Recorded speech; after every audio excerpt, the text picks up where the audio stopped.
Milionário leva a garota mendiga para sua casa e se espanta com o que ela faz com sua mãe acamada. Minha carteira. A voz era grave, calma. Não um grito, mas uma afirmação, um muro.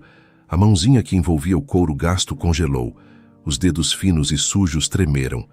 Não peguei nada. A voz dela era um fiapo, um sussurro que a buzina de um carro quase engoliu. Eu não disse que pegou. Eu disse, minha carteira, ela está na sua mão. Os olhos da menina, grandes e assustados, subiram do bolso do paletó caro até o rosto do homem. Ele não parecia zangado. Pior, ele parecia cansado. Me solta. Eu não fiz nada. Ela tentou puxar o braço, mas o aperto dele em seu pulso era firme, sem ser brutal. Se eu te soltar, você vai correr. Claro que vou, você vai chamar a polícia. E o que a polícia faria? A pergunta a pegou de surpresa. O quê? Me levar para um lugar, um abrigo. O terror na palavra abrigo era mais palpável que o frio do fim de tarde. E você quer ir para lá? Não! Então não corra. Ele afrouxou o aperto, mas não a soltou. Olhou para o rosto manchado, o cabelo emaranhado que caía sobre a testa. Não vou chamar a polícia. A desconfiança nos olhos dela era uma muralha. Por quê? Todo mundo chama. Eu não sou todo mundo. Ele fez um gesto com a cabeça para a carteira. Pode me devolver agora? Lentamente, como se temesse uma armadilha, ela abriu os dedos. A carteira caiu na mão estendida dele. Ele aguardou no bolso interno do paletó sem nem mesmo conferir o conteúdo. Você está com fome. Outra afirmação, não uma pergunta. Ela engoliu em seco, o orgulho lutando contra a verdade que roncava em seu estômago. Isso não é da sua conta. Provavelmente não. Mas se torna da minha conta quando você tenta pegar o que é meu para resolver o problema. Ele a encarou. Qual seu nome? Ela hesitou. Por que quer saber? Porque é educado perguntar o nome de alguém antes de convidá-la para jantar. A menina piscou, a confusão nublando o medo. Jantar? Você é louco? Você vai me levar para um beco e te dar um prato de comida. Ele a interrompeu, a paciência em sua voz começando a se esgarçar. Olha, o dia foi longo. Eu estou cansado. Você está com fome. Eu tenho comida. É uma equação simples. Você aceita ou prefere tentar a sorte com o próximo bolso? O sarcasmo a atingiu. Ela encolheu os ombros. As pessoas não fazem isso. Eu faço. Hoje eu faço. Ele finalmente soltou o pulso dela. A pele estava marcada de vermelho. Então, meu carro está logo ali ou você pode ficar aqui e continuar com isso. Ela olhou para as pessoas que passavam, desviando os olhares, fingindo não vê-la. A invisibilidade era sua maldição e sua única proteção. Aquele homem a via. Era a coisa mais aterrorizante que lhe acontecera em muito tempo. Qual a pegadinha? Ela perguntou, a voz ainda desconfiada. A pegadinha é que o cozinheiro fez lasanha e eu detesto comer sozinho. Ela o estudou por um longo momento. Ele não parecia um monstro dos contos de fadas, apenas um homem em um terno caro que parecia carregar o peso do mundo nos ombros. Só comida? Só comida. Depois você está livre para ir. Ela deu um passo hesitante, depois outro. Qual o seu nome? Um esboço de sorriso tocou os lábios dele. Arthur. Eu sou a Clara. Prazer em conhecê-la, Clara. Agora vamos antes que a lasanha esfrie. O carro era silencioso demais.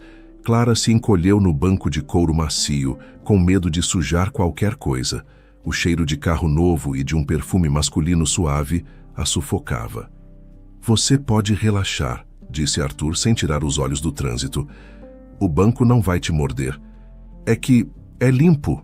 Eu espero que sim. Pago o suficiente para isso. O silêncio voltou, pesado. Você faz isso sempre? Clara perguntou, a curiosidade vencendo o medo. Faço o quê? Convido pequenas ladras para jantar? É. Não, nunca fiz isso antes. Então por que eu? Arthur demorou a responder, manobrando o carro por um portão grande e preto que se abriu para eles. Porque nos seus olhos eu não vi maldade, só vi desespero. E eu conheço o desespero. Eles pararam em frente a uma casa que, para Clara, parecia um castelo. Era enorme, mas as luzes acesas nas janelas a faziam parecer quente, convidativa. Uma mulher mais velha, de uniforme, abriu a porta antes mesmo que eles chegassem. "Senhor Arthur, o senhor demorou. O jantar está..." A mulher parou, seus olhos caindo sobre Clara. O sorriso profissional desapareceu, substituído por uma máscara de choque e desaprovação. "Senhor, quem é esta... menina?" "Esta é Clara, Helena", disse Arthur, colocando uma mão gentil nas costas de Clara para guiá-la para dentro. "Ela é nossa convidada para o jantar. Por favor, prepare um lugar a mais na mesa." Helena olhou de Arthur para a figura suja de Clara, a boca ligeiramente aberta. "Mas, senhor, as roupas dela, a higiene..." "Helena", a voz de Arthur era baixa, mas carregada de uma autoridade inquestionável. "Prepare o lugar, e talvez um banho quente para a nossa convidada depois. Ela teve um dia tão longo quanto o meu." Clara ficou paralisada no hall de entrada gigantesco, sob o brilho de um lustre de cristal. O olhar de Helena a fez sentir menor e mais suja do que nunca. A humilhação que não sentiu na rua, sob o olhar calmo de Arthur, a atingiu em cheio ali, no calor daquela casa impecável. Ela queria correr, desaparecer, voltar para a segurança fria e anônima das calçadas. "Eu acho que isso foi uma má ideia", ela sussurrou dando um passo para trás. Arthur se virou para ela, seu rosto suavizando. "Não foi. Venha. Antes de qualquer coisa, preciso ver minha mãe. Você pode vir comigo se quiser. É o lugar mais tranquilo da casa." Ele não esperou por uma resposta, apenas começou a subir a escadaria larga e imponente. Por alguma razão que não compreendia, Clara o seguiu. Cada passo para longe do olhar julgador de Helena e para perto da promessa de um lugar tranquilo parecia o passo certo a dar. "Por que estamos subindo?" A voz de Clara era um sussurro no silêncio opulento da casa. O tapete grosso abafava seus passos. "Minha mãe", Arthur respondeu, a voz contida. "O quarto dela é aqui em cima." "Ela está doente?" "Está." A resposta foi curta, final. Ele não queria falar sobre aquilo. Enquanto se aproximavam do fim do corredor, um som suave chegou aos seus ouvidos. O tilintar de metal contra a cerâmica, o barulho de água sendo torcida de um pano. O corpo de Arthur enrijeceu. O primeiro pensamento foi de caos. A menina. Ela subiu na frente dele de alguma forma. Estaria fazendo uma bagunça, vasculhando as coisas? "Que barulho é esse?" ele disse mais para si mesmo e apressou o passo. Clara recuou um pouco, intimidada pela súbita mudança em sua postura. Ele empurrou a porta de carvalho maciço com mais força do que o necessário. "Mãe, está tudo..." As palavras morreram em sua garganta. O quarto, que muitas vezes parecia pesado, estagnado, estava diferente. A grande janela de vidro, geralmente trancada, estava aberta, deixando uma brisa suave agitar as cortinas claras. O ar cheirava a limpo. A colcha pesada que cobria sua mãe estava perfeitamente esticada, os travesseiros afofados. Ao lado da cama, um pequeno balde de metal estava no chão. E ao lado do balde, de costas para a porta, estava Clara. Ela mergulhava um pano na água, torcia-o com uma eficiência silenciosa e o passava com uma delicadeza infinita na testa da mulher deitada na cama. E a mulher, sua mãe, estava sorrindo. Não era o sorriso educado e cansado que ela lhe dava. Era um sorriso genuíno, sereno. Seus olhos, geralmente nublados pela dor e pelo tédio, estavam claros e focados na menina. Uma de suas mãos frágeis e pálidas segurava a mão suja de Clara. Arthur ficou paralisado no umbral da porta, uma estátua de confusão. A cena era impossível. A menina que tentara roubá-lo, a criança da rua, estava ali, cuidando de sua mãe com uma intimidade e um carinho que ele mesmo raramente conseguia demonstrar. "Arthur, querido." A voz de sua mãe, Beatriz, era fraca, mas melodiosa. "Você demorou. Esta moça adorável estava me fazendo companhia." Clara se assustou ao ouvir a voz dele, virando-se rapidamente. O medo voltou aos seus olhos ao vê-lo ali, parado, com uma expressão indecifrável. Ela largou o pano no balde. "Desculpe", ela gaguejou recuando da cama. Eu ouvi ela tossindo. A porta estava aberta e... "Está tudo bem, querida." Beatriz a tranquilizou apertando sua mão. Não se assuste com ele. Meu filho tem essa cara de trovão, mas é um bom menino. Arthur deu um passo para dentro do quarto. O som de seus sapatos de couro, uma intrusão no ambiente pacífico. Mãe, o que está acontecendo aqui? Um pequeno milagre, eu diria, respondeu Beatriz, os olhos brilhando. Eu estava com sede e ela me trouxe água. O ar estava tão pesado e ela abriu a janela. Ela tem mãos de anjo, meu filho. Arthur olhou para Clara, que agora se encolhia perto da parede, como um animal assustado procurando uma rota de fuga. Como você soube o que fazer? A pergunta dele era genuína, a desconfiança sendo corroída por uma admiração desconcertante. Clara olhou para o chão. A minha mãe, disse ela, a voz quase inaudível. Ela também ficava doente. Eu cuidava dela. A frase simples pairou no ar, carregada de um peso que Arthur mal podia começar a compreender. Ali estava a resposta. Aquilo não era um truque, uma performance. Era instinto, era memória, era amor transferido. Helena não estava aqui? Arthur perguntou, o tom agora acusatório em relação à sua funcionária. Helena desceu para preparar seu jantar, disse Beatriz, com um leve dar de ombros. Ela faz o que tem que ser feito. Esta menina, ela fez o que precisava ser feito. Há uma diferença. O silêncio que se seguiu foi quebrado pelo estômago de Clara, que roncou alto, um som vulgar e desesperado naquele quarto elegante. O rosto dela ficou vermelho de vergonha. Beatriz sorriu. Acho que nosso anjo está com fome, Arthur. Leve-a para comer. E depois traga-a de volta. Gostaria de conversar mais com ela. Claro, mãe. Arthur assentiu, a mente girando. Ele se virou para Clara. Vamos, você ouviu. A lasanha está esperando. Desta vez, ela o seguiu sem hesitar. Quando chegaram ao pé da escada, Helena estava esperando por eles, os braços cruzados e uma expressão de desdém mal disfarçado. O jantar está na mesa, senhor, para 2. A ênfase na palavra foi como uma bofetada. Arthur parou no último degrau, olhando de cima para sua governanta de longa data. Seu tom era frio como aço. Ponha um terceiro prato, Helena. Senhor, com todo o respeito, isso é inapropriado. Não sabemos nada sobre essa garota. Ela é uma...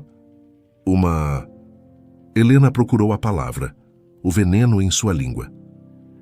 Uma indigente. Helena, Arthur a interrompeu, a voz baixa e perigosa.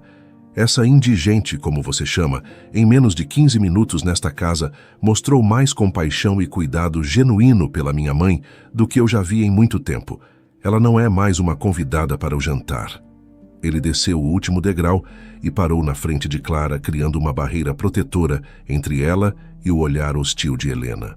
Prepare o quarto de hóspedes da ala leste. Lave os lençóis.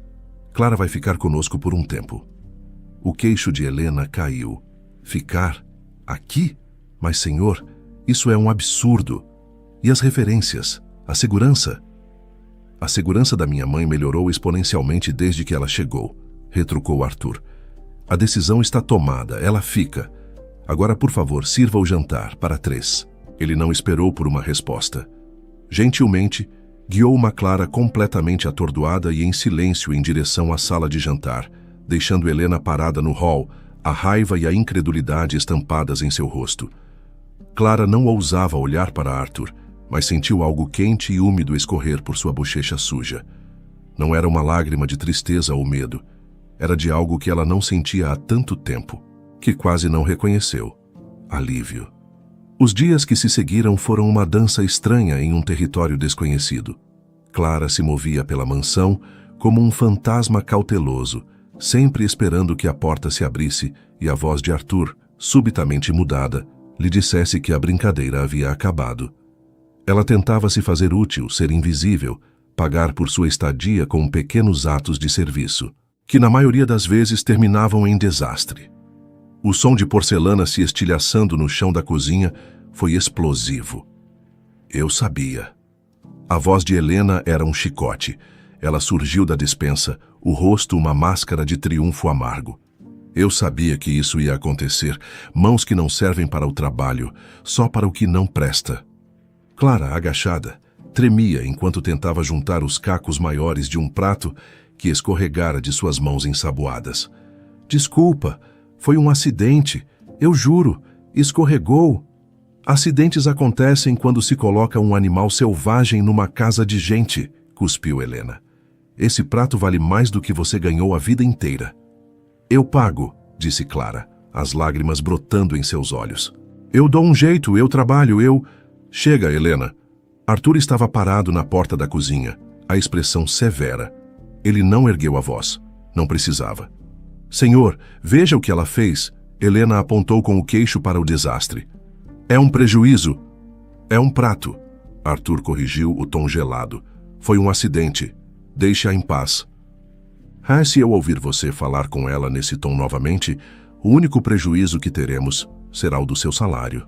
Fui claro? Helena empalideceu, o veneno em seu rosto sendo substituído por um medo servil. Sim, senhor. Claríssimo. Ela se afastou, lançando um último olhar mortal para Clara antes de desaparecer. Arthur suspirou e se agachou ao lado da menina. Deixa que eu te ajudo. Você pode se cortar. Ela tem razão, sussurrou Clara sem olhá-lo. Eu não devia estar aqui, eu só quebro as coisas. Você não quebra as coisas, disse ele, pegando os cacos com cuidado. Você conserta coisas. Eu vi, com a minha mãe. Isso, ele fez um gesto para os restos do prato. É só barulho. O que você faz lá em cima, aquilo é silêncio, é paz. É muito mais valioso que qualquer prato. A gentileza dele era quase mais dolorosa que a crueldade de Helena. No andar de cima, no silêncio do quarto de Beatriz, era onde Clara respirava. Ali, ela não era a menina da rua, a intrusa. Era apenas Clara. Você tem um jeito, disse Beatriz numa tarde, enquanto Clara umedecia seus lábios com uma esponja. A voz da senhora era um sussurro de papel. Parece que você adivinha o que eu preciso antes mesmo de eu saber.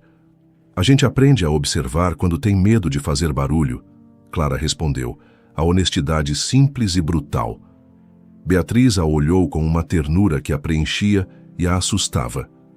Não precisa mais ter medo de fazer barulho, querida. Ela tossiu, uma tosse seca e frágil. No instante seguinte, a mão de Clara estava em suas costas, ajudando-a a se sentar um pouco, enquanto a outra lhe oferecia um copo d'água. Quando o acesso de tosse passou, Beatriz recostou-se nos travesseiros, respirando fundo. Ela segurou a mão de Clara. Obrigada, querida, você sempre aparece na hora certa. A frase, dita com tanta sinceridade, fez um arrepio percorrer a espinha de Clara. Era como ouvir um eco de algo que sua própria mãe costumava dizer, em tempos mais felizes. Naquela noite, Arthur a encontrou na biblioteca. Ela não estava lendo, apenas olhando para os milhares de livros como se eles fossem uma floresta impenetrável. Não consegue dormir? Ele perguntou. Ela se encolheu. Estou acostumada com barulho. O silêncio daqui é alto. Ellie sorriu de leve. Eu entendo o que quer dizer. Ele entrou na sala e sentou-se numa poltrona de couro. Clara, posso te perguntar uma coisa? Ela assentiu desconfiada. Você disse que cuidava da sua mãe. Onde ela está agora? A pergunta pairou entre eles. Clara abraçou os próprios joelhos. Eu não sei, a gente se perdeu. Se perdeu como? As coisas ficaram ruins. O lugar onde a gente morava, o homem que era dono de tudo ficou violento. Minha mãe disse que a gente tinha que sumir. A voz dela era monótona, como se contasse a história de outra pessoa. A gente correu. Numa noite, na confusão da estação de ônibus, eu a perdi de vista e nunca mais a encontrei. Arthur sentiu um nó se formar em sua garganta. Eu sinto muito. Ela era forte. Ela deve estar bem, procurando por mim. Havia mais esperança do que convicção em suas palavras. De onde vocês fugiram? Ele perguntou gentilmente. Não era uma cidade. Era só um lugar. Um conjunto de casas para trabalhadores. Perto de uma fazenda, eu acho. Aí antes disso, onde vocês moravam? Clara hesitou, o olhar perdido nas sombras da estante. A gente morava perto de uma casa grande. A expressão de Arthur não mudou, mas sua atenção se aguçou. Uma casa grande? Minha mãe trabalhou lá, por muito tempo. Ela era copeira, eu acho, ela era feliz lá. O que aconteceu? Clara baixou o rosto, o cabelo caindo como uma cortina. Eu não sei direito. Eu era muito pequena. Só sei que um dia ela chegou chorando muito. Disse que tinha feito uma coisa muito grave e que o patrão tinha mandado ela embora. A patroa, na verdade. A patroa a expulsou. Expulsou? Por quê? O que ela fez? Ela nunca me disse. Era um segredo, uma coisa terrível. Ela dizia que se alguém soubesse, a nossa vida estaria acabada. Por isso a gente sempre se mudava. Ela tinha medo que a patroa da casa grande nos encontrasse. Arthur ficou em silêncio, processando a informação. Uma menina que cuidava de sua mãe doente. Uma mãe chamada Sofia, que fugiu com a filha de um lugar violento. E antes disso, a história de uma expulsão de uma casa grande. Uma pontada de algo, uma familiaridade incômoda, começou a se formar no fundo de sua mente. Era vago, um fantasma de uma memória. Mas estava lá. Clara, ele disse, a voz subitamente mais séria. Qual era o nome da sua mãe? Ela ergueu os olhos, e pela primeira vez ele viu a profundidade da dor que ela carregava. Sofia. Sofia. O nome ecoou na mente de Arthur durante toda a noite. Sofia. Uma copeira expulsa de uma casa grande. Ele morava em uma casa grande. A cronologia batia com as memórias nebulosas de sua adolescência. A coincidência era grande demais para ser ignorada, pesada demais para ser um acaso. No dia seguinte, ele entrou no quarto de sua mãe com uma xícara de chá. Beatriz sorriu ao vê-lo. O mesmo sorriso sereno que Clara parecia evocar nela com tanta facilidade. Bom dia, meu filho. Você parece pensativo. Apenas trabalhando, mãe. Muitas coisas na cabeça. Ele ajeitou os travesseiros dela. Sabe, ontem eu e Clara estávamos conversando e me lembrei de uma coisa, daquela copeira que tivemos há muito, muito tempo. Uma moça jovem, muito quieta. A senhora se lembra dela? A mudança foi sutil, mas imediata. O sorriso de Beatriz não desapareceu, mas congelou, tornou-se uma máscara de porcelana. Que pergunta é essa agora, Arthur? Tanta gente passou por esta casa ao longo dos anos. Impossível lembrar de todos. A voz dela era leve, mas havia um tom de aviso por baixo. Eu sei, mas essa me marcou. Acho que ela foi embora de repente. Ele insistiu, observando-a atentamente. Acho que o nome dela era Sofia. A senhora se lembra? Sofia? No instante em que o nome saiu de seus lábios, a xícara de chá na mesinha de cabeceira tremeu quando a mão de Beatriz bateu nela. Seus olhos, antes serenos, faiscaram com uma emoção que Arthur não via há anos. Pânico puro, disfarçado de fúria. Não. A palavra foi um sibilo agudo. Não me fale esse nome. Nunca mais repita esse nome nesta casa. Você está me ouvindo? Mãe, calma. Foi só uma pergunta. Por que essa reação? Porque há portas que devem permanecer fechadas, ela disse, a voz subindo trêmula. O passado está morto e enterrado. Remexer nele só traz mau cheiro e desgraça. Esqueça esse nome. Ela se virou na cama, de costas para ele. Um gesto de finalidade que encerrou a conversa de forma brutal. Arthur ficou parado por um momento, o coração batendo forte. A reação dela não era a de quem não se lembrava, era a de quem se lembrava bem demais. A negação veemente era a mais clara das confirmações. Naquela tarde, a busca de Arthur começou de verdade. Ele se trancou na biblioteca, vasculhando os álbuns de fotografia da família, grossos e empoeirados. Folheou páginas e páginas de festas de aniversário, natais, férias, rostos sorridentes, momentos felizes e fabricados.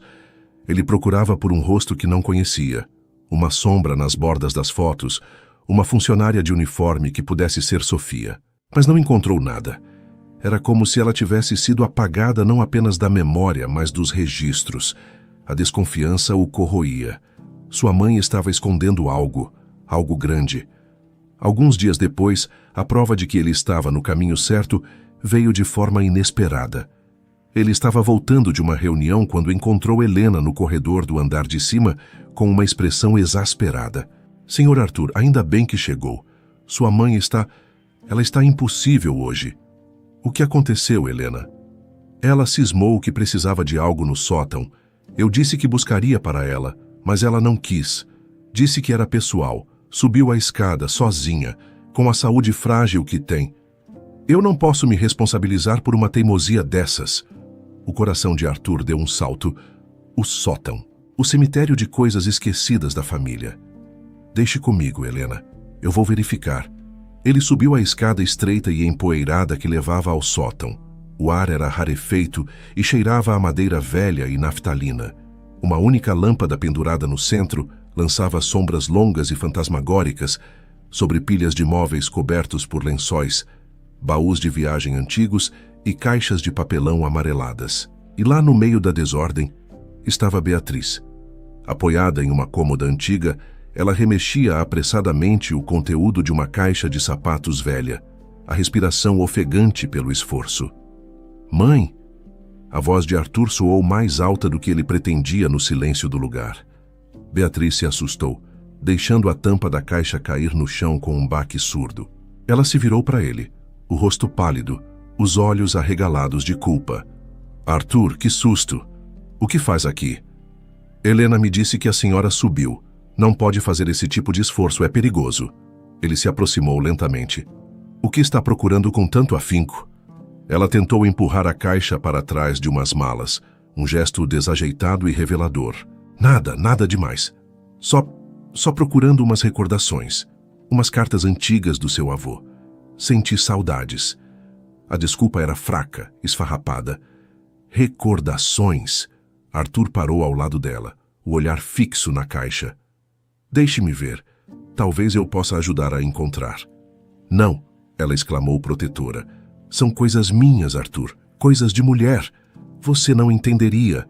Ele a encarou, a paciência se esgotando. Mãe, o que tem nessa caixa que a senhora não quer que eu veja? O que tem a ver com a Sofia? O rosto dela se contraiu de dor e raiva. Ela se apoiou na bengala, o corpo tremendo. Eu já lhe disse. Há assuntos que não precisam ser remexidos. Certas coisas devem ficar onde estão. No passado, no escuro. É para o bem de todos. Para o bem de quem, mãe? Ele pressionou a voz baixa e intensa. Para o seu bem ou para o meu? O que aconteceu naquela época? O que a senhora está escondendo com tanto desespero? Você não sabe o que está fazendo, ela sussurrou, os olhos cheios de um medo antigo. Pare. Por favor, pare antes que seja tarde demais e você destrua tudo.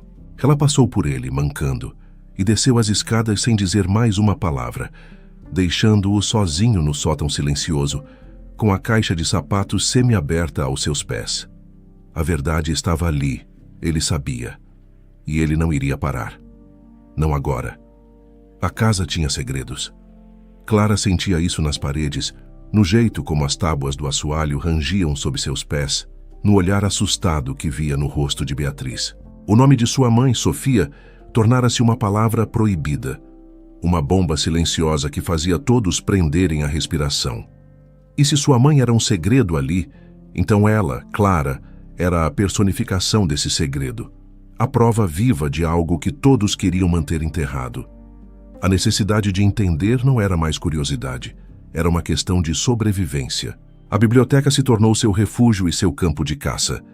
Enquanto Arthur se enterrava em papéis em seu escritório e Beatriz se fechava em seu silêncio doente, Clara passava horas deslizando os dedos pelas lombadas de couro dos livros, não em busca de histórias, mas de um vestígio de si mesma. Foi numa tarde chuvosa, quando a casa estava particularmente quieta, que ela encontrou. Não era um livro, mas um álbum de fotografias, mais grosso e mais antigo que os outros, com a capa de veludo puído e um fecho de latão. Estava na prateleira mais baixa, quase escondido. O coração dela martelou.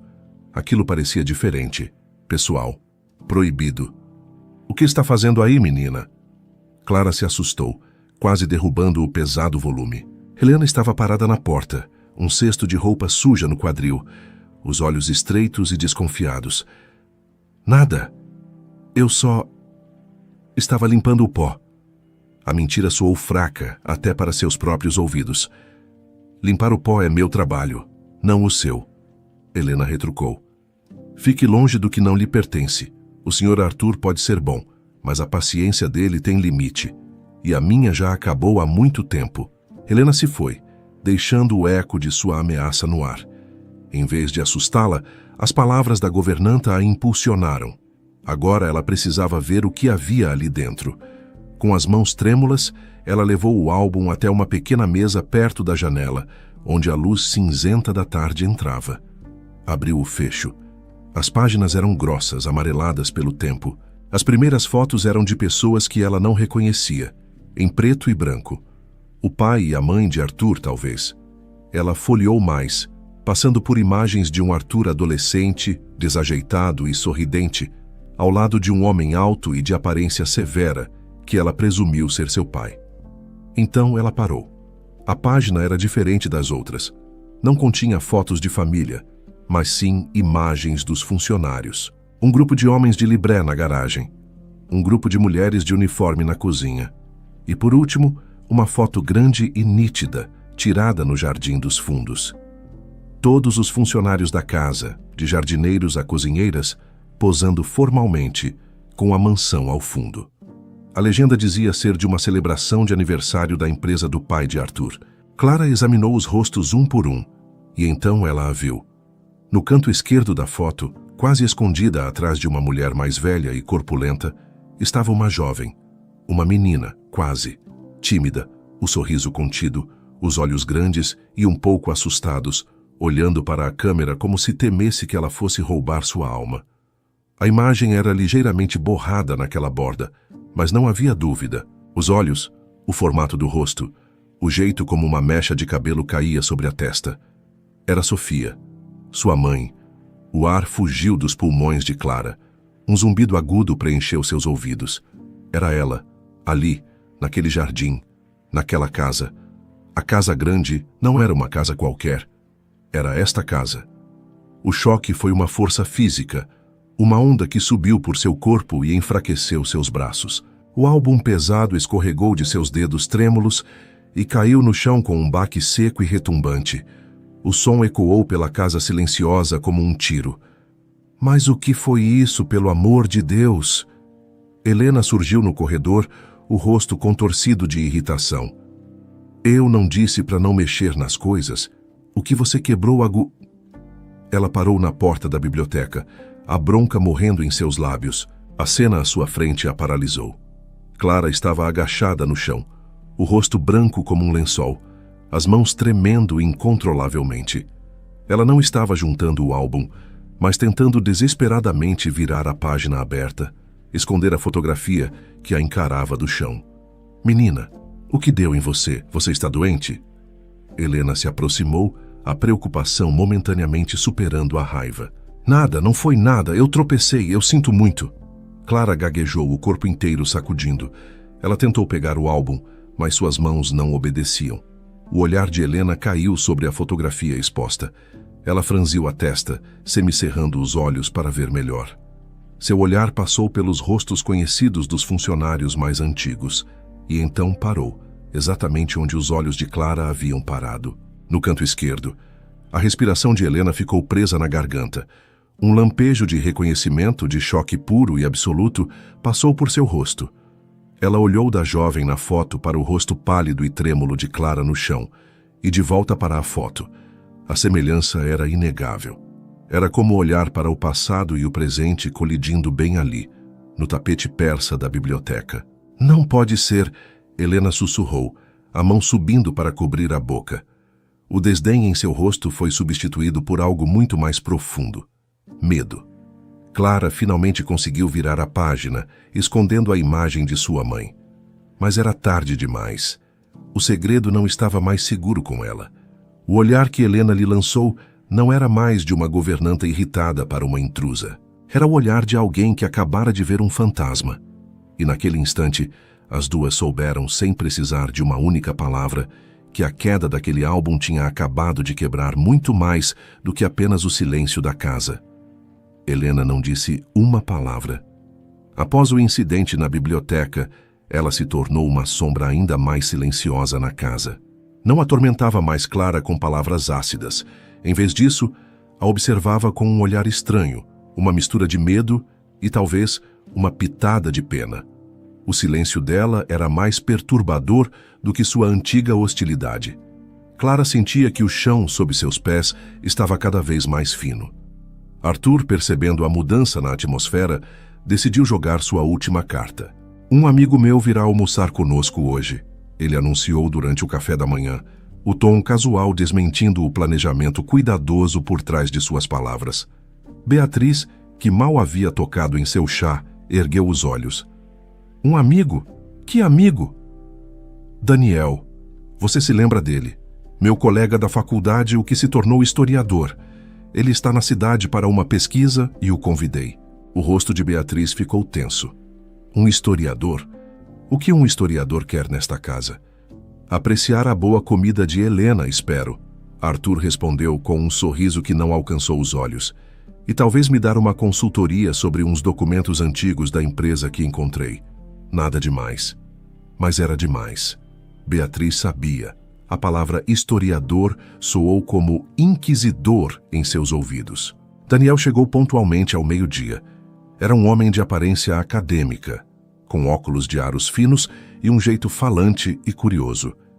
Ele cumprimentou Beatriz com uma cordialidade respeitosa, mas seus olhos, treinados para ver o que se esconde sob a superfície, logo encontraram Clara, que ajudava Helena a colocar a mesa em silêncio.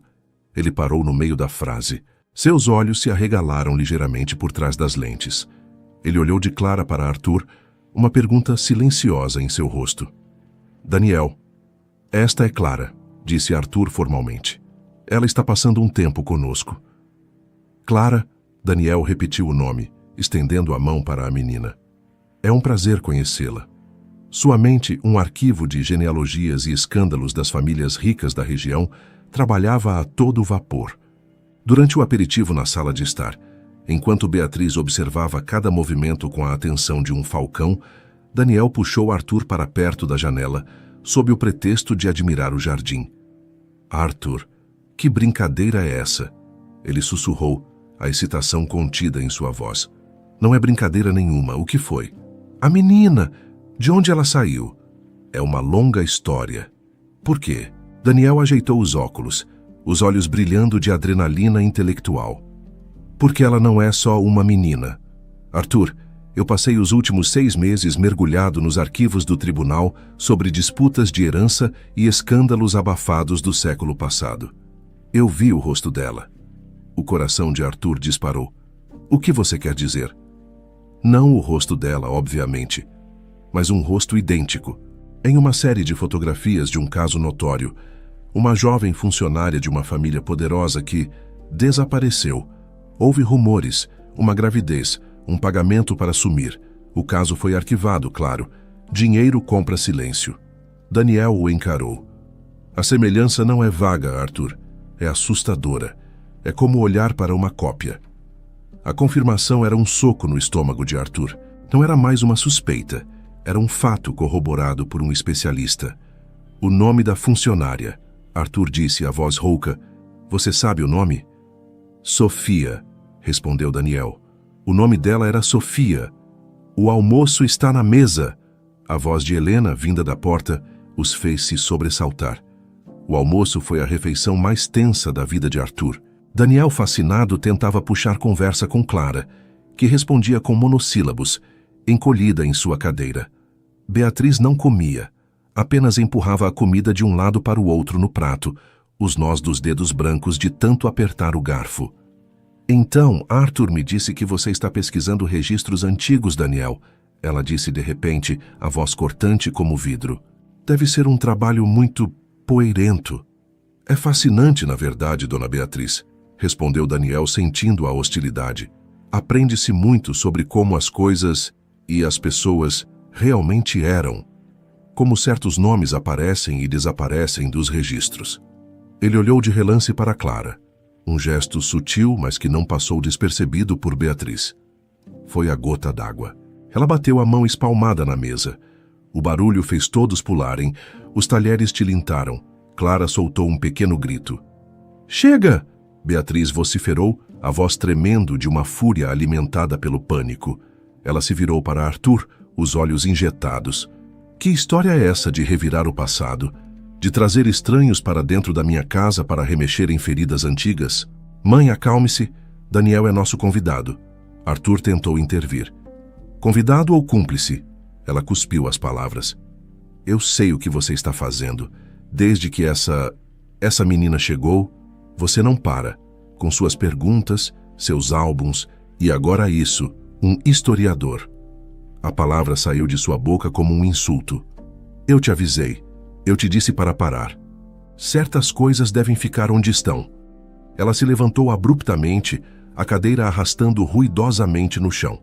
O rosto estava pálido, o peito subindo e descendo rapidamente. Eu não vou participar deste seu tribunal, ela declarou para a sala atônita. Vocês não vão destruir o nome desta família. Note enquanto eu estiver viva. Com isso, ela se virou e saiu da sala de jantar. Os passos desiguais e apressados ecoando pelo corredor, deixando para trás um silêncio devastador, uma mesa intocada e a certeza absoluta de que a verdade estava prestes a explodir. O silêncio que Beatriz deixou para trás era mais pesado que qualquer grito. Daniel olhou para Arthur, o rosto uma mistura de choque e desculpas. Arthur, eu sinto muito, eu não queria causar... Você não causou nada. Arthur o interrompeu, a voz baixa e dura como pedra. Você só acelerou o inevitável. Ele se levantou, o guardanapo caindo esquecido no chão. Seus olhos encontraram os de Helena, que estava parada perto da porta da cozinha, pálida. Onde está a Clara? Ela correu para o andar de cima quando sua mãe gritou. Helena respondeu, a voz trêmula. Acho que para o quarto dela. E o álbum de fotografias? O que estava na biblioteca? Helena engoliu em seco. Ainda está lá, na mesa. Ótimo. Daniel, me perdoe, mas preciso que fique. Você é uma testemunha. Você é a prova de que não estou louco, disse Arthur. Helena, traga minha mãe para a sala de estar. Diga a ela que não é um pedido. Não a deixe se trancar no quarto. Enquanto Helena subia as escadas com a relutância de quem vai para a forca, Arthur foi até a biblioteca. Pegou o pesado álbum de veludo e o abriu na página marcada pela queda. A foto dos funcionários. O rosto jovem de Sofia o encarou, um fantasma de um tempo que se recusava a morrer. Com o álbum sob o braço, ele subiu. Bateu suavemente na porta do quarto de hóspedes. Clara, sou eu, Arthur. Posso entrar? Um silêncio. Depois entra abafado. Ela estava sentada na beira da cama, a pequena mochila que trouxera no primeiro dia em seu colo, como se estivesse pronta para fugir a qualquer segundo. Eu sinto muito, ela sussurrou, sem olhá-lo. Eu não queria causar problemas. Você não causou problema nenhum, ele disse, sentando-se ao lado dela. Você trouxe a verdade. É diferente. E agora, preciso que você seja forte. Preciso que desça comigo. Para quê? Para ela gritar mais comigo? Me expulsar? Para que ela nunca mais possa gritar com ninguém sobre isso. Ele olhou nos olhos dela, a intensidade em seu olhar aprendendo no lugar. A verdade precisa ser dita em voz alta, Clara, para que todos ouçam. Você merece isso. Sua mãe merece isso. Ele estendeu a mão. Por favor. Hesitante, ela colocou a mão pequena e trêmula na dele. Juntos desceram as escadas. A cena na sala de estar era um retrato de Guerra Fria. Beatriz estava sentada em sua poltrona favorita, rígida, o rosto uma máscara de desafio. Helena postava-se perto da porta, torcendo um pano nas mãos. Daniel estava de pé perto da lareira, desconfortável. Arthur guiou Clara até o sofá, sentando-a ao seu lado.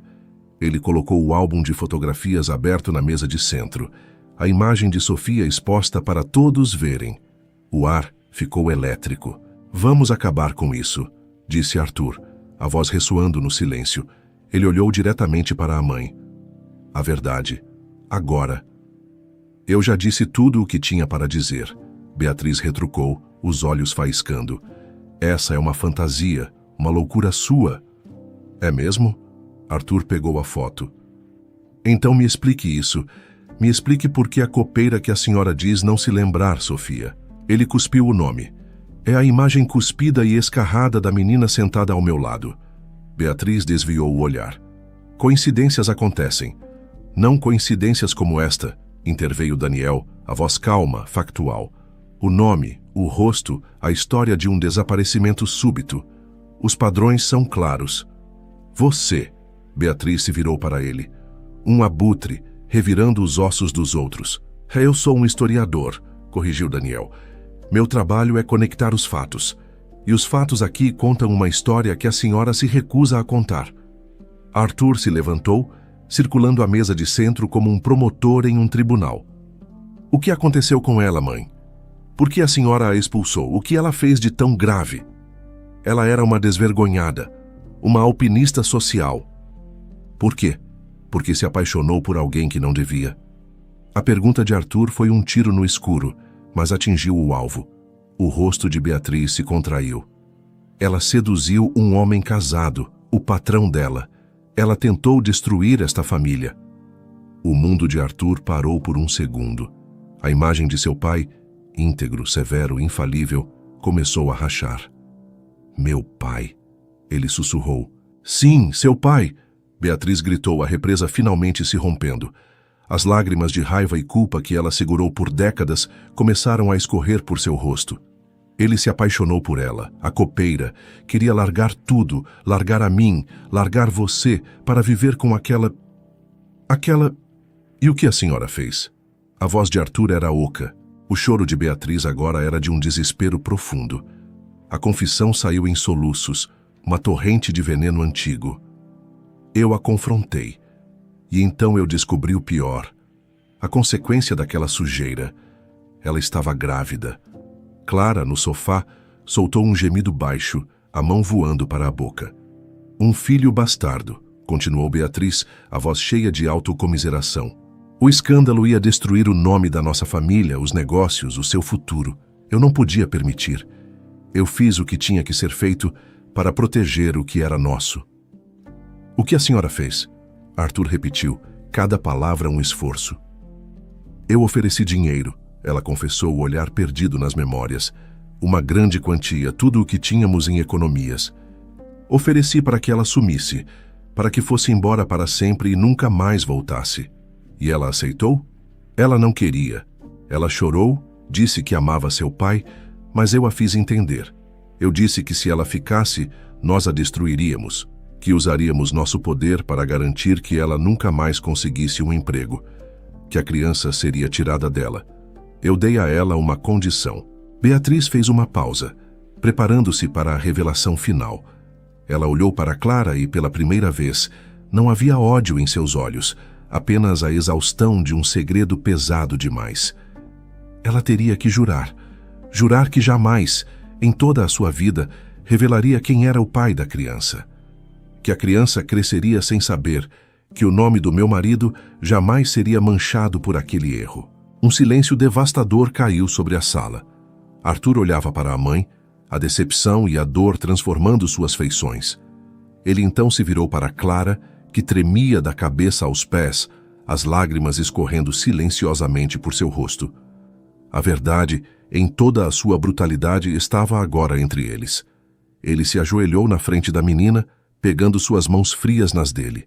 Seus olhos se encontraram, e no meio de toda a dor uma conexão inegável se formou. A revelação final pairou no ar, dita sem precisar de palavras, mas Arthur a verbalizou mesmo assim, o som caindo como um trovão na sala. A criança era você, não era, Clara? Ela assentiu, incapaz de falar. Ele olhou por cima do ombro para sua mãe, a voz embargada pela emoção crua. Ela é filha dele. Ela é minha irmã. A palavra irmã pairou na sala, sugando todo o ar. O silêncio que se seguiu não era vazio, mas denso, pesado com décadas de mentiras, dor e segredos. Ninguém se movia, ninguém respirava. Arthur continuou ajoelhado em frente a Clara, segurando suas mãos como se ela fosse a única coisa que o impedia de se despedaçar. O pai que ele idolatrava, o pilar de integridade e honra, havia se desfeito, transformado em um homem comum, fraco, que amou e abandonou. Ele ergueu o olhar para sua mãe. A raiva tinha passado, deixando para trás um vazio gélido de desilusão. Como pôde? A pergunta foi um sussurro rouco. Como pôde viver todos esses anos sabendo disso? Sabendo que sua neta, estava por aí em algum lugar? Beatriz não respondeu. Apenas chorava em silêncio, um choro feio de quem perdeu tudo, principalmente o respeito do próprio filho. Mas a tempestade mais violenta estava acontecendo dentro de Clara. A revelação final foi como uma chave que abriu uma câmara secreta e caótica em sua alma. Primeiro veio um estranho, avassalador alívio. As peças se encaixaram. A tristeza perpétua nos olhos de sua mãe, as fugas noturnas, o medo constante, o fato de nunca pertencerem a lugar nenhum. Não era um castigo aleatório do destino. Havia um motivo, uma origem. E era ali, naquela sala. Então, o alívio foi engolido pela dor. Uma dor aguda, lancinante. A dor da rejeição. Seu pai. Ele não era um sonho, uma fantasia. Ele era real. Ele andou por aqueles corredores, sentou-se naquelas poltronas. E ela, sua filha, era o segredo que ele não podia manter. A mancha que precisava ser apagada com dinheiro. E, finalmente, subindo como uma maré de fogo veio a fúria. Uma raiva pura e incandescente, não por si mesma, mas por sua mãe, por Sofia, a jovem copeira que cometeu o crime de se apaixonar, que foi caçada, humilhada e forçada a uma vida de miséria para proteger o nome da mulher que agora chorava lágrimas de crocodilo à sua frente. As lágrimas que Clara segurava finalmente romperam. Mas não eram lágrimas silenciosas. Eram soluços rasgados, cheios de uma vida inteira de perdas. Ela se soltou das mãos de Arthur e se levantou, o corpo pequeno tremendo de raiva. Minha mãe, ela começou, a voz embargada, mas ganhando força a cada palavra. Ela não era uma desvergonhada. Ela amava ele, e ele a amava. Ela se virou para Beatriz, e pela primeira vez não havia medo em seus olhos. Apenas uma acusação límpida. Você não protegeu sua família. Você destruiu uma. Você tirou tudo dela. O amor, a dignidade, a segurança. Você a condenou a uma vida de medo. As palavras tropeçavam umas nas outras, carregadas de dor. Você me tirou um pai. Tirou dela um marido. E por quê? Por causa de um nome? De dinheiro? De paredes de pedra? Ela gesticulou para a sala luxuosa, o desprezo evidente em seu rosto. Ela nunca falou mal dele, nunca. Mesmo quando passávamos fome, mesmo quando tínhamos que dormir na rua, ela dizia que ele era um bom homem e que as coisas eram complicadas. Ela o protegeu. Ela protegeu o segredo de vocês, mesmo quando isso a estava matando. E você a chama de sujeira? A torrente de emoções era demais. O ar na sala parecia grosso, os olhares de todos. A pena nos olhos de Arthur, o choque nos de Daniel, a culpa devastada nos de Beatriz, eram como pesos esmagando-a. Ela sentia a cabeça girar. Eu não consigo, ela gaguejou, dando um passo para trás, a fúria se esvaindo e dando lugar a uma exaustão avassaladora. Ela passou a mão pela testa, como se tentasse limpar os pensamentos. Preciso de um tempo. Ela sussurrou a voz subitamente fraca, infantil. É muita informação.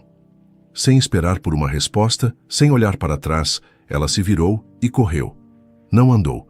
Correu para fora da sala, subiu as escadas tropeçando nos próprios pés, o som de seus soluços ecoando pela casa. Todos ouviram o som da porta do quarto de hóspedes batendo e, em seguida, o clique da fechadura sendo girada. Na sala, o silêncio retornou, agora ainda mais pesado, preenchido pelo fantasma da dor de Clara. Arthur ficou parado por um longo momento, olhando para a escada vazia.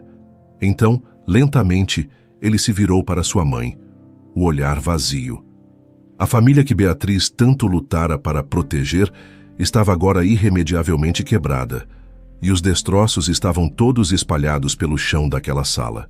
Os dias que se seguiram à confissão foram piores que os gritos. A casa mergulhou num silêncio denso e fraturado. As refeições eram eventos fantasmagóricos, com Arthur e Beatriz sentados em extremos opostos de uma mesa longa demais, sem trocar uma única palavra. Helena servia a comida e se retirava na ponta dos pés, como se temesse quebrar o silêncio e ser cortada pelos estilhaços. Clara não descia. Helena, por ordem expressa de Arthur, deixava uma bandeja na porta do quarto dela 3 vezes ao dia. Às vezes, a bandeja voltava intocada. Outras, apenas um pedaço de pão havia sumido. Arthur tentou falar com ela, várias vezes. Clara, ele dizia batendo suavemente na porta. Por favor, abra. A gente precisa conversar. Sobre o futuro. A primeira vez não houve resposta. Na segunda, uma voz abafada veio de dentro. Não há nada para conversar. Claro que há, ele insistiu, a frustração tingindo sua voz. Esta casa, por direito, parte dela é sua. Meu pai, ele teria... Eu não quero nada que venha dele. A voz dela era mais forte e cortante. Eu não quero dinheiro sujo de culpa. Eu não quero um nome que minha mãe foi paga para esquecer. Então o que você quer? Ele perguntou a voz mais baixa. Houve uma longa pausa. Eu quero a minha mãe. A voz dela quebrou. E como não posso tê-la, eu quero paz. Só isso. Ele parou de bater a porta. Compreendeu que qualquer tentativa de consertar a situação com dinheiro ou promessas era um insulto à dor dela. Ela não queria se encaixar na família quebrada que a rejeitou. Ela precisava descobrir como ser Clara, longe da sombra daquela casa e daquele segredo. Na quarta manhã, Arthur acordou com um pressentimento estranho, um silêncio diferente na casa, um silêncio de ausência. Ele se levantou e foi direto para o corredor. A bandeja do café da manhã ainda estava no chão, intocada. Mas a porta, que estivera sempre fechada, estava ligeiramente entreaberta. Um nó se formou em sua garganta. Ele empurrou a porta. O quarto estava impecavelmente arrumado.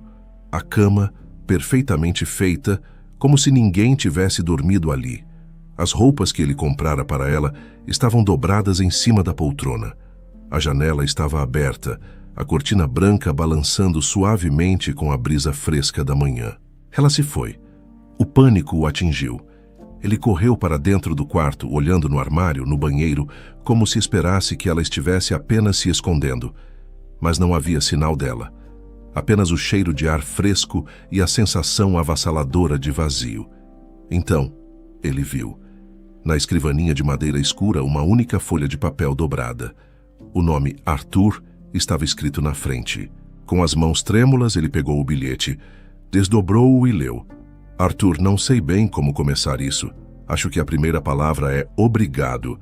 Você me tirou da rua, me deu comida e uma cama quente. Mas você me deu duas coisas muito maiores. Você me deu a minha história e você me deu o nome da minha mãe de volta. Antes de chegar aqui, Sofia era só uma lembrança triste. Agora eu sei que ela foi uma mulher que amou e que foi forte. Por causa disso eu não posso ficar. Eu olhei no espelho hoje e não sei quem eu sou. Sou a filha de um milionário, a irmã que nunca existiu, a mendiga que você salvou. Eu não sou nenhuma dessas coisas ainda. Preciso descobrir quem é a Clara de verdade, sem o peso desta casa, sem o dinheiro de vocês e sem a dor do passado. Não estou indo embora com raiva. A sua mãe, eu acho que ela já vive com a própria sentença. E você não tem culpa de nada. Você foi a única pessoa que me olhou nos olhos e viu alguém ali. Nunca vou me esquecer disso. Eu preciso encontrar meu próprio caminho. Arrumar um trabalho, talvez voltar a estudar. Coisas que a minha mãe gostaria que eu fizesse. Coisas que eu preciso fazer por mim. Um dia eu prometo. Quando eu for mais forte e souber quem eu sou, eu volto. E a gente vai poder se conhecer de verdade. Não como um segredo, mas como irmão e irmã. Até lá se cuida. Com carinho, Clara. Arthur terminou de ler. As palavras borradas através das lágrimas que ele não conseguiu segurar. Ele amassou o papel na mão, o coração apertado numa dor aguda, uma mistura de orgulho e uma perda profunda. Ela era mais forte e mais sábia do que qualquer um naquela casa. Ele correu para a janela, olhando para a rua lá embaixo, esperando contra toda a esperança ainda ver a silhueta dela se afastando. Mas não havia nada, apenas a manhã nascendo, indiferente. Clara havia partido, deixando para trás não apenas um quarto vazio, mas a possibilidade do que eles poderiam ter sido, e a promessa frágil do que um dia ainda poderiam ser. Passaram-se 2 anos. A mansão já não era um lugar de silêncios pesados e segredos enterrados. Havia se tornado algo diferente, mais silenciosa talvez, mas era um silêncio de paz, não de tensão. A maior mudança, no entanto, não estava na casa, mas em Arthur. Ele vendeu sua participação majoritária na empresa do pai, mantendo apenas o suficiente para uma vida confortável. O antigo escritório de seu pai, antes um santuário para o lucro, agora era a sede da Fundação Recomeço. O aluguel do novo abrigo está pago, Arthur, disse Marina, sua gerente de projetos, entrando na sala com uma prancheta. E conseguimos matricular mais 5 jovens no curso técnico. Excelente, respondeu Arthur, erguendo os olhos de uma planilha. Ele não parecia mais o homem cansado e estressado daquela tarde na calçada. Havia um propósito em seu olhar. E a garota que chegou ontem? Aqui não queria dizer o nome. Ela comeu e dormiu por 12 horas seguidas, disse Marina, com um pequeno sorriso.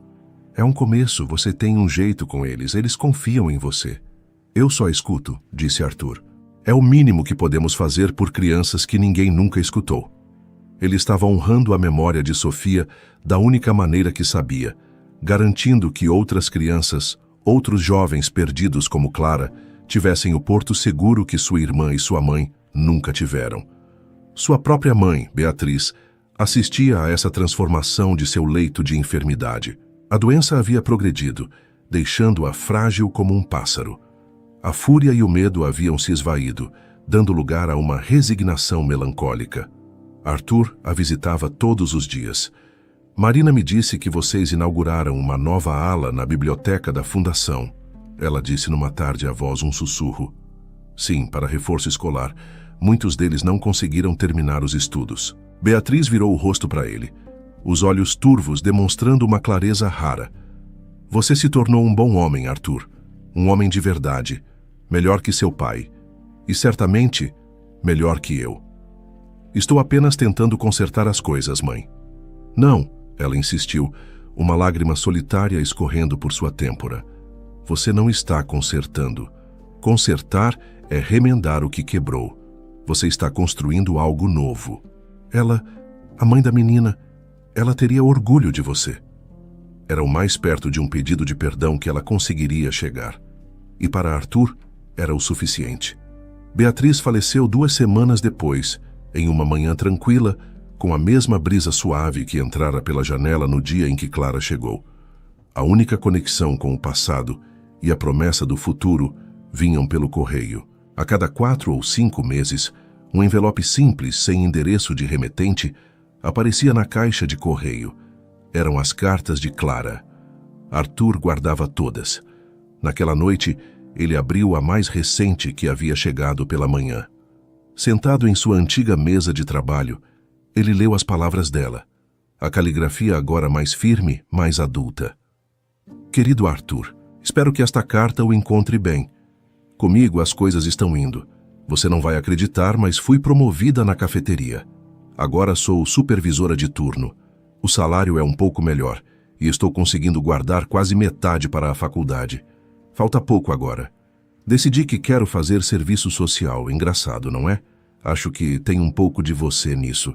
Moro num apartamento pequeno com mais 2 meninas. É barulhento e às vezes a gente briga por causa da louça, mas é nosso. É a primeira vez na vida que sinto que tenho um lugar que é meu. Às vezes à noite eu ainda penso em tudo o que aconteceu. Não dói mais como antes, agora é só parte de quem eu sou. Uma parte que me lembra de ser forte. Espero que sua mãe esteja em paz. E espero que você também esteja encontrando a sua. Ainda não estou pronta para voltar, mas estou mais perto do que ontem. A promessa ainda está de pé. Com todo o meu amor, sua irmã, Clara. Arthur sorriu, um sorriso genuíno e um pouco triste. Dobrou a carta com cuidado. Abriu a gaveta debaixo de sua escrivaninha. Lá dentro, repousava o pequeno tesouro que ele encontrara na caixa de sapatos no sótão, no dia seguinte à partida de Clara. Era uma única fotografia, pequena e com as bordas gastas. Nela, uma Sofia radiante com seus 19 ou 20 anos segurava um bebê recém-nascido enrolado em um cobertor simples. O bebê era Clara. Era a única foto que Sofia tinha de sua filha, e a única coisa que Beatriz, num ato misto de crueldade e autopreservação, havia guardado daquele passado. Ele colocou a carta de Clara ao lado da fotografia, a imagem da mãe e o relato da filha, o símbolo da dor que dera início a tudo, mas também a prova viva da resiliência, da transformação e da possibilidade de um recomeço. Ele fechou a gaveta suavemente, o coração em paz. Ele não sabia quando, mas sabia que um dia Clara voltaria. E ele estaria ali, esperando para, finalmente, começar a história deles. Não pelo final, mas pelo verdadeiro começo.